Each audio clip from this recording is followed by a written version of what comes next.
Hello, friends and dear students. This is your teacher, trainer, and a public speaker, Parvez Qureshi, with yet another exciting and interesting topic today.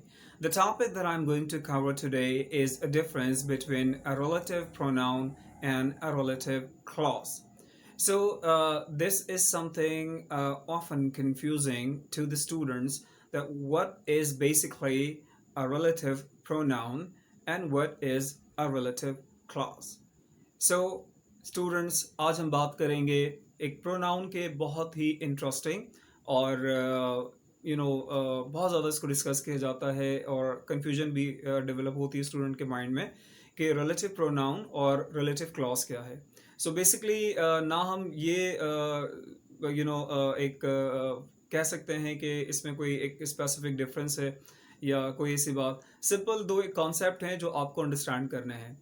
अब वो concept किस तरह से है, इनके usage के हैं कि अगर हम रिलेटिव प्रोनाउन को यूज़ करते हैं तो उनका सेंटेंस में क्या फंक्शन होता है, क्या कॉन्सेप्ट होता है और उनसे जुड़े जो सेंटेंसेस होते हैं, यानी कोई भी आमतौर पे जो सेंटेंसेस होते हैं तो उसमें पार्ट्स ऑफ सेंटेंस होते हैं। और अब जब आपके कोई भी सेंटेंस जो है वो पार्ट्स पे डिपेंड करते हैं तो ऑब्वियसली उसमें एक क्लॉज का कॉन्सेप्ट आ जाता है और clause with in the sentence आपके जो स्मॉल पार्ट्स होते हैं उन्हें हम क्लॉज कहते हैं। अब मजीद अंडरस्टैंडिंग क्लॉज की और रिलेटिव प्रोनाउन की क्या है, हम एक टॉपिक में अभी डिस्कस करते हैं। छोटा सा टॉपिक है, छोटा सा एक कॉन्सेप्ट है, इजी है एंड आई होप आपको चंद ही मिनट्स में समझ में आ जाएगा। सो टॉपिक की तरफ बढ़ते हैं और टॉपिक में क्या अंडरस्टैंडिंग है, क्या एग्जांपल्स हैं। So let's have a look. अब यहाँ जो मैंने टॉपिक लिखा है at right at the top, difference जो है वो है that is between relative pronoun and a relative clause. तो सबसे पहले आपको शायद आइडिया होगा और अगर नहीं भी आइडिया है तो आज आपको आइडिया हो जाएगा कि रिलेटिव प्रोनाउंस क्या होते हैं। Relative pronoun is one of the types of pronoun, जो प्रोनाउन की डिफरेंट टाइप्स हैं, ठीक है। उसमें से रिलेटिव प्रोनाउन एक टाइप है और इसमें हम किस तरह के वर्ड्स को इस्तेमाल करते हैं।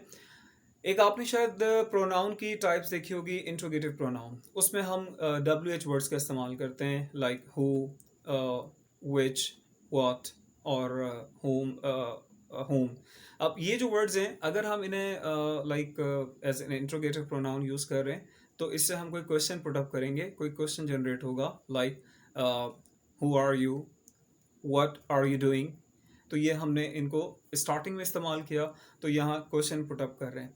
लेकिन इन्हीं वर्ड्स को, यानी इनमें से जो कुछ वर्ड्स हैं जो मैंने यहाँ बोर्ड पे लिखे हुए भी हैं, उनको अगर हम दो सेंटेंसेस के सेंटर में, दरमियान में यूज़ करते हैं तो ये फिर रिलेटिव प्रोनाउन के तौर पे इस्तेमाल किए जाते हैं। अब इनमें से जो स्पेसिफिक वर्ड हैं, तमाम आपके WH वर्ड्स नहीं, इसमें कुछ आपके स्पेसिफिक WH वर्ड्स हैं जो हम एज रिलेटिव प्रोनाउन भी यूज़ कर सकते हैं या करते हैं डेफिनेटली। अब यहाँ हमारे पास पहला वर्ड है हु, ठीक है। उसको हम एज सब्जेक्ट भी यूज़ करते हैं, ठीक है, क्वेश्चन के हवाले से, लेकिन यहाँ हम एज रिलेटिव प्रोनाउन यूज़ कर रहे हैं। इसके बाद है होम, इसके बाद है विच, दैट और हुज। अब ये कॉमन वर्ड्स हैं जिन्हें हम डिफरेंट अपने कॉमन सेंटेंसेस में यूज़ करते हैं, वही वर्ड्स हैं, लेकिन यहाँ इसका इस्तेमाल जो है वो थोड़ा सा डिफरेंट है।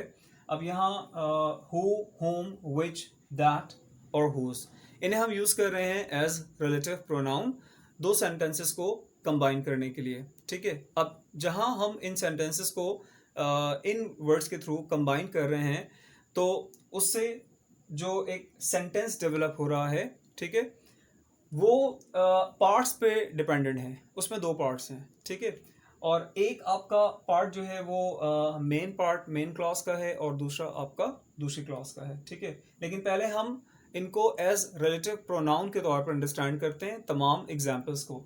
अब पहली जो मैंने यहाँ पर एग्जाम्पल लिखी है, this is the man, this is the man who I always help, this is the man who I always help।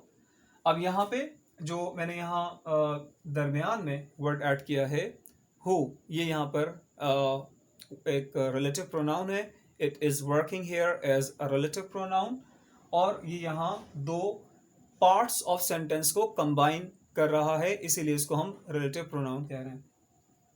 अब यहां इसके मायने क्या है कि ये वो शख्स है जिसकी मैं हमेशा मदद करता हूं।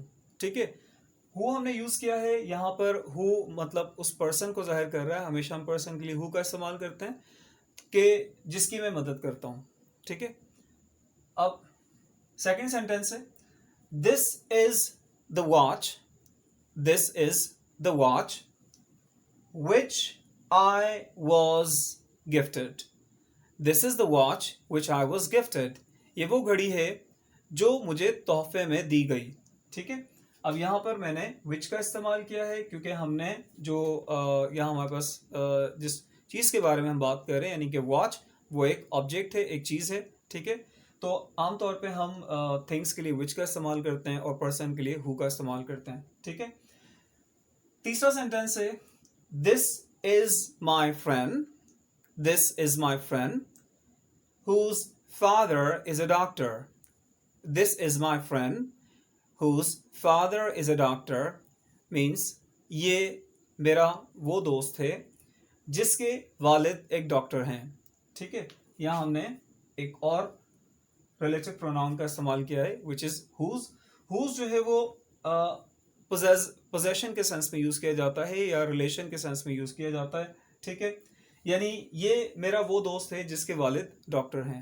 ठीक है, फिर नेक्स्ट सेंटेंस है हमारे पास, this is the place, this is the place that I like the most, this is the place that I like the most. यहां हमने दैट का इस्तेमाल किया है। ठीक है, ये वो जगह है जो मुझे सबसे ज्यादा पसंद है। लास्ट सेंटेंस है, he is my favorite personality, he is my favorite personality।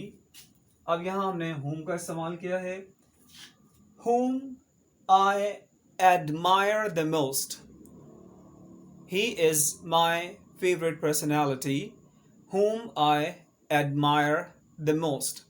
ये मेरी पसंदीदा तरीन शख्सियत है जिसे मैं सबसे ज़्यादा पसंद करता हूँ। तो यहाँ हमने पर्सन के हवाले से whom का इस्तेमाल किया है। ठीक है, whom का इस्तेमाल थोड़ा सा फॉर्मल होता है, अक्सर फॉर्मल सेंटेंस में इस्तेमाल किया जाता है। तो अब यहाँ एक कॉन्सेप्ट आपने समझना है इन बेसिक एग्जाम्पल्स के थ्रू कि यहाँ हमने जो ये 5 वर्ड्स यूज़ किए हैं एज रिलेटिव प्रोनाउन। ठीक है, इनको हमने दो पार्ट्स ऑफ सेंटेंसेस को, दो डिफरेंट क्लॉजेस को कंबाइन करने के लिए जो है वो इनका हमने सेंटर में यूज़ किया है। ठीक है, तो जब ये दो पार्ट्स ऑफ सेंटेंस को कंबाइन करें एक स्पेसिफिक वे में तो आप इन्हें कहेंगे रिलेटिव प्रोनाउन। ठीक है, ये कॉन्सेप्ट आपका आई थिंक क्लियर हो गया होगा।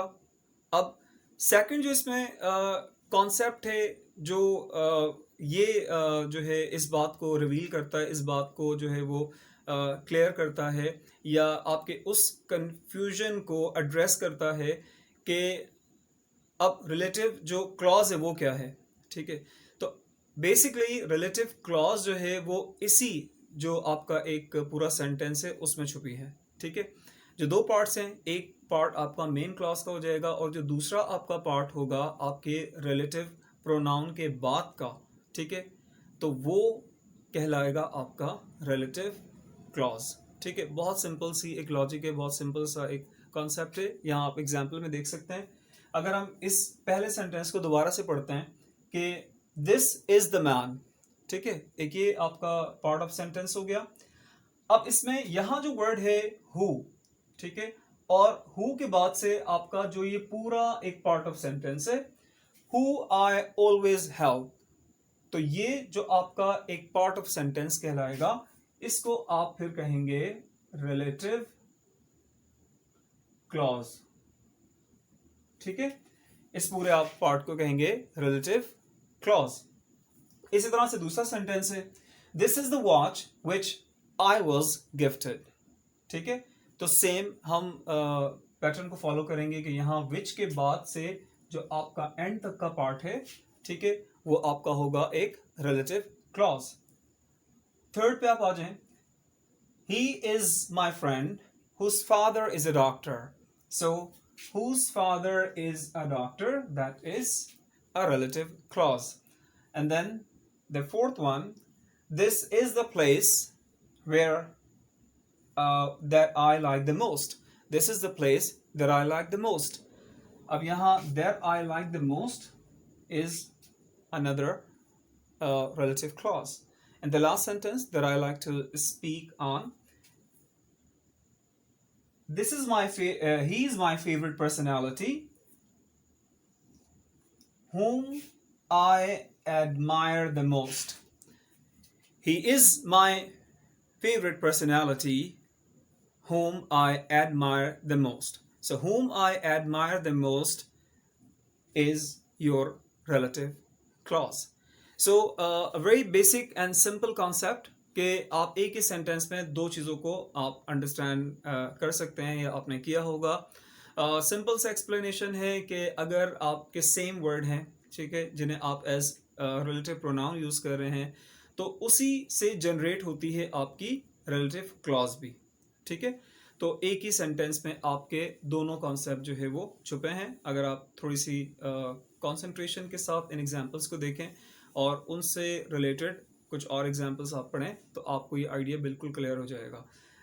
सिर्फ बात होती है आपके प्रैक्टिस की. आप किसी भी कॉन्सेप्ट को, चाहे वो बहुत मुश्किल हो, बहुत आसान हो, every concept, everything needs a practice, and practice makes a man perfect.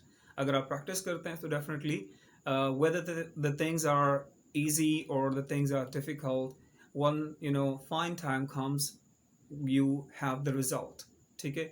So I hope with this explanation your ambiguity, your confusion would have been clear. अब आपको कोई confusion नहीं होगी.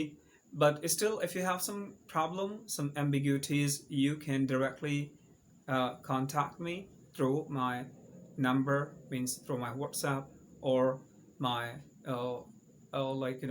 in my inbox, or through the YouTube comment. So thank you so much for watching today's lecture. Until the next video.